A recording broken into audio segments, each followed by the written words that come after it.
Hello everyone. DEd special VI first year का एक subject है आपका एनवायरमेंटल साइंस। तो उसके अंतर्गत आने वाले कुछ टॉपिक के जो इंपॉर्टेंट क्वेश्चन हैं उनकी श्रृंखला शुरू करते हैं। तो आज ये पहला वीडियो है जिसमें हम कुछ इंपॉर्टेंट क्वेश्चन पढ़ेंगे जो आपके ईवीएस में है। टॉपिक आपका सौरमंडल है, उसमें से पहला टॉपिक। तो इसके इंपॉर्टेंट क्वेश्चन देखते हैं। पहला क्वेश्चन है, सौर प्रणाली की खोज किसने की थी? क्वेश्चन है, सौर प्रणाली की खोज किसने की थी? तो इसका राइट आंसर होगा कॉपरनिकस ने की थी। अगला है, सूर्य के चारों ओर घूमने वाले खगोलीय पिंड क्या कहलाते हैं? तो ग्रह कहलाते हैं। अगला क्वेश्चन है, किसी ग्रह के चारों ओर परिक्रमा करने वाले छोटे आकाशीय पिंड को क्या कहते हैं? तो उपग्रह कहते हैं। अगला है, ग्रहों की गति का नियम किसने प्रतिपादित किया? केपलर ने किया था। बी राइट आंसर है। अगला है, सौरमंडल में कुल कितने ग्रह हैं? तो कुल 8 ग्रह हैं। सूर्य से बढ़ती दूरी के अनुसार ग्रहों का निम्न में से कौन सा क्रम सही है? तो राइट आंसर होगा बुध, शुक्र, पृथ्वी, मंगल। पृथ्वी से बढ़ती दूरी के अनुसार ग्रहों का निम्न में से कौन सा क्रम सही है? इसमें होगा शुक्र, मंगल, बुध और बृहस्पति। फिर अगला क्वेश्चन है, आकार के अनुसार सौरमंडल के ग्रहों का अवरोही क्रम क्या है? तो राइट आंसर है बृहस्पति, शनि, अरुण, वरुण, पृथ्वी, शुक्र, मंगल और बुध। अगला क्वेश्चन है, निम्नलिखित में से कौन सौरमंडल का भाग नहीं है? तो निहारिका सौरमंडल का भाग नहीं है। तारामंडल किसे कहते हैं? आंसर होगा ऐसे तारों की आकाश में एक विशेष आकृति जो पृथ्वी से समदूरस्थ नहीं हो सकते हैं, वही कहलाता है तारामंडल। अगला है, अंतरिक्ष में कुल कितने तारामंडल हैं? तो आंसर होगा 89 तारामंडल है। फिर निक्स ओलंपिया पर्वत किस ग्रह पर स्थित है? तो आंसर होगा मंगल ग्रह पर है निक्स ओलंपिया कोलंबस पर्वत। ठीक है। अगला है, पार्थिव ग्रहों की संख्या कितनी होती है? तो 4 होती है। निम्नलिखित में से कौन एक पार्थिव ग्रह नहीं है? तो शनि पार्थिव ग्रह नहीं है। बाह्य ग्रह या बृहस्पति सदृश, बृहस्पति के समान दिखने वाले ग्रहों की संख्या कितनी है? 4 है। बृहस्पति सदृश ग्रहों में सम्मिलित नहीं है, मतलब कौन सा ग्रह है जो बृहस्पति के समान नहीं दिखता है? तो मंगल ग्रह नहीं है। ठीक। अगला क्वेश्चन है, निम्नलिखित में से किन 2 ग्रहों को छोड़कर शेष सभी ग्रह सूर्य के चारों ओर वामावर्त घूमते हैं? तो शुक्र और अरुण घूमते हैं वामावर्त। फिर सौरमंडल का जन्मदाता किसे कहते हैं? तो सूर्य को कहते हैं। ब्रह्मांड में विस्फोटी तारा कौन सा है? तो अभिनव तारा को विस्फोटी तारा कहते हैं। फिर अगला है, वैज्ञानिक जिन्होंने सर्वप्रथम खोज की कि पृथ्वी सूर्य के चारों ओर घूमती है, किसने बताया था? कॉपरनिकस ने बताया। फिर निम्नलिखित में से कौन सा ग्रह नहीं है जिसे प्राचीन भारतीय ग्रह मानते थे? तो सूर्य नहीं है ग्रह। अगला है, सूर्य के संगठन में सहायक गैस है? तो हाइड्रोजन और हीलियम। सूर्य के मध्य भाग को क्या कहते हैं? तो प्रकाश मंडल कहते हैं। सूर्य के ऊपर के भाग को क्या कहा जाता है? तो वर्णमंडल कहा जाता है। सूर्य सदैव पूर्व से निकलता है, क्यों निकलता है? क्योंकि पृथ्वी पश्चिम से पूर्व की ओर घूमती है। अगला है, नॉर्वे में अर्धरात्रि के समय सूर्य कब दिखाई देता है? तो 21 जून को दिखाई देता है। एक ग्रह की अपने अक्ष में सूर्य से अधिकतम दूरी को क्या कहा जाता है? तो अपसौर कहा जाता है। और एक ग्रह की अपने सूर्य से न्यूनतम दूरी को क्या कहा जाता है? तो उपसौर कहा जाता है। फिर निम्नलिखित में से किनके बीच की दूरी को हम खगोलीय एकक कहते हैं? तो पृथ्वी और सूर्य के बीच की औसत दूरी को खगोलीय एकक कहा जाता है। मध्य रात्रि सूर्य का क्या अर्थ होता है? इसका अर्थ होता है सूर्य का ध्रुवीय वृत्त में देर तक चमकना। अगला क्वेश्चन है, मध्य रात्रि का सूर्य किस क्षेत्र में दिखाई देता है? तो आर्कटिक क्षेत्र में दिखाई देता है।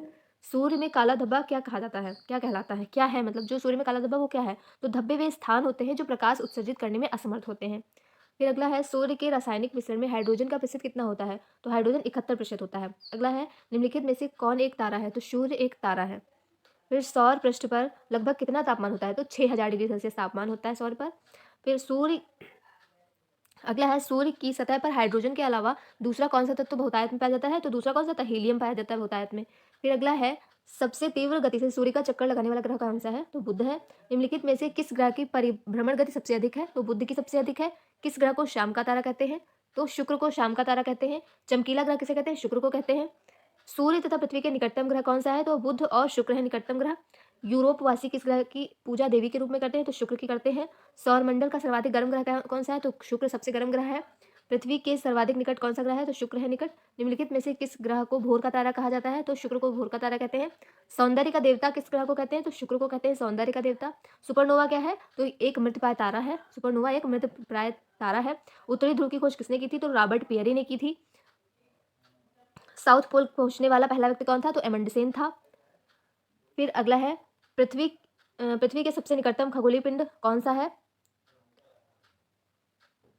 पृथ्वी के सबसे निकटतम खगोलीय पिंड चंद्रमा है। फिर पृथ्वी की आकृति सर्वोत्तम ढंग से किस शब्द से स्पष्ट की जा सकती है? तो लध्वक्ष गोलाभ से की जा सकती है। अगला क्वेश्चन है, पृथ्वी सूर्य के परितः अपनी कक्षा में लगभग किस गति से चक्कर लगाती है? तो 1 डिग्री प्रतिदिन लगाती है। अगला है, सूर्य के चारों ओर पृथ्वी के परिभ्रमण की चाल क्या है? तो अधिकतम होती है जब पृथ्वी सूर्य के निकटतम होती है। ठीक, सूर्य के चारों ओर पृथ्वी के भ्रमण की चाल अधिकतम होती है जब पृथ्वी सूर्य के निकट होती है। फिर अगला है, पृथ्वी के भ्रमण की गति है तो 27 किलोमीटर है, 27 किलोमीटर प्रति मीटर है। अगला है भूमध्य रेखा पर पृथ्वी का व्यास लगभग कितना है। भूमध्य रेखा पर पृथ्वी का व्यास कितना है, तो आप बताएंगे 12,800 किलोमीटर। अगला है सूर्य की परिक्रमा के दौरान पृथ्वी सूर्य से अधिकतम दूरी पर किस महीने में होता है, तो जुलाई में अधिकतम दूरी पर होता है। गोलाभ पृथ्वी ध्रुवों पर चपटी होती है। इस तथ्य से स्पष्ट सिद्ध होता है, किससे स्पष्ट होता है, कि पृथ्वी का भार ध्रुवों पर सर्वाधिक तथा विषुवत रेखा पर न्यूनतम होता है। अगला क्वेश्चन है पृथ्वी अपने अक्ष पर घूमती है, पश्चिम से पूर्व की ओर घूमती है। आकार की दृष्टि से सौरमंडल में पृथ्वी का कौन सा स्थान है, तो 5वां स्थान है। किस ग्रह को नीला ग्रह कहते हैं, तो पृथ्वी को नीला ग्रह कहते हैं। पृथ्वी स्थित है शुक्र और मंगल के मध्य स्थित है। फिर किस दिन पृथ्वी सूर्य के सबसे निकट होती है, तो 3 जनवरी को सबसे निकट होती है। फिर है पृथ्वी सूर्य से अधिकतम दूरी कब होती है, तो 4 जुलाई को अधिकतम दूरी पर होती है पृथ्वी सूर्य से। फिर पृथ्वी सूर्य के इर्द गिर्द परिक्रमा करता है लगभग किस गति से, 365.25 दिन में करता है। अगला क्वेश्चन है पृथ्वी का प्राकृतिक उपग्रह है, तो कौन है, चंद्रमा पृथ्वी का प्राकृतिक उपग्रह है। दिन व रात होने का कारण है पृथ्वी का अपने अक्ष पर घूर्णन। अगला क्वेश्चन सूर्य के अतिरिक्त निकटतम सितारे से प्रकाश पृथ्वी तक पहुंचता है 4.2 वर्ष में पहुंचता है। फिर सूर्य से पृथ्वी की दूरी कितनी है, तो 149.6 मिलियन किलोमीटर है। अपने अक्ष पर पृथ्वी एक चक्कर कितने समय में पूरा करती है, तो 23 घंटे 56 मिनट और 4 सेकंड में पूरा करती है। पृथ्वी पर दिन रात की अवधि समान होती है, कहाँ समान होती है, तो भूमध्य रेखा पर समान होती है। इक्विनॉक्स का तात्पर्य क्या है, वह तिथि जब दिन और रात समान की अवधि के होते हैं तो उसे इक्विनॉक्स कहते हैं। फिर दक्षिणी गोलार्ध में सबसे लंबा दिन कब होता है, तो 22 दिसंबर सबसे लंबा दिन होता है। भू कक्ष तल पर भू अक्ष का झुकाव है 23 डिग्री। क्वेश्चन है भू कक्ष तल पर भू अक्ष का झुकाव कितना है, तो 23.5 डिग्री है। अगला है पृथ्वी के उपग्रहों की संख्या कितनी है। पृथ्वी का एक उपग्रह है, कौन सा है, चंद्रमा। तो 21 जून को दिन का प्रकाश उत्तरी ध्रुव पर दिखाई देता है 24 घंटे। ठीक है। अगला क्वेश्चन है पृथ्वी के सबसे निकट ग्रह कौन सा है, शुक्र सबसे निकट है पृथ्वी के। फिर दूरी की दृष्टि से तृतीय क्रम में कौन सा है, तो पृथ्वी है। पृथ्वी अपने परिक्रमण मार्ग पर परिक्रमा करते हुए अपने अक्ष द्वारा कक्षा तल पर कितने डिग्री का कोण बनाती है, कितने डिग्री का, तो 66.5 डिग्री का कोण बनाती है। अगला क्वेश्चन है निम्न में से किन तिथियों को सूर्य की किरणें विषुवत रेखा पर सीधी पड़ती हैं, तो 21 मार्च और 23 सितंबर को सूर्य की किरणें सीधे विषुवत रेखा पर पड़ती हैं। फिर है निम्नलिखित में से कौन सा तारा पृथ्वी के सर्वाधिक समीप है, तो सूर्य पृथ्वी के सर्वाधिक समीप है। फिर यह किसने सर्वप्रथम प्रतिपादित किया कि सूर्य हमारे सौरमंडल का केंद्र है और पृथ्वी उसकी परिक्रमा करती है, तो कॉपरनिकस ने प्रतिपादित किया था। फिर है जब दिन और रात की अवधि बराबर होती है तो सूर्य की किरणें सीधी पड़ती हैं, तो भूमध्य रेखा पर सीधी पड़ती हैं। यदि पृथ्वी एवं अंतरिक्ष के बीच से वायुमंडल को हटा हुआ माना जाए तो आसमान का रंग कैसा होगा, तो आसमान का रंग काले रंग का होगा। ठीक है, ये 95 क्वेश्चन है, आसमान का रंग काले रंग का होगा। फिर अगला क्वेश्चन है पृथ्वी की परिधि है 40,000 आपका अगला क्वेश्चन है पृथ्वी की परिधि है, तो 40,075 किलोमीटर पृथ्वी की परिधि है। अगला क्वेश्चन है आपका कि किस तिथि को उत्तरी गोलार्ध में सबसे लंबा दिन होता है, तो 21 जून को सबसे लंबा दिन होता है। किस तिथि को उत्तरी गोलार्ध में सबसे छोटा दिन होता है, तो 22 सितंबर को छोटा दिन होता है। ध्रुवों पर दिन की अवधि होती है, तो 6 माह की होती है। ध्रुवों पर दिन 6 माह तक दिन रहता है ध्रुवों पर। फिर निम्नलिखित में से किस ग्रह का औसत घनत्व सबसे अधिक होता है, तो बुध का सबसे अधिक होता है। किसने सबसे पहले पृथ्वी की परिधि को मापा, तो इराटोस्थनीज ने मापा था। पृथ्वी का ध्रुवीय व्यास उसके विषुवतीय व्यास से कितना कम है, 43 किलोमीटर कम है। फिर पृथ्वी का विषुवतीय व्यास लगभग कितना होता है, तो 12,750 किलोमीटर है।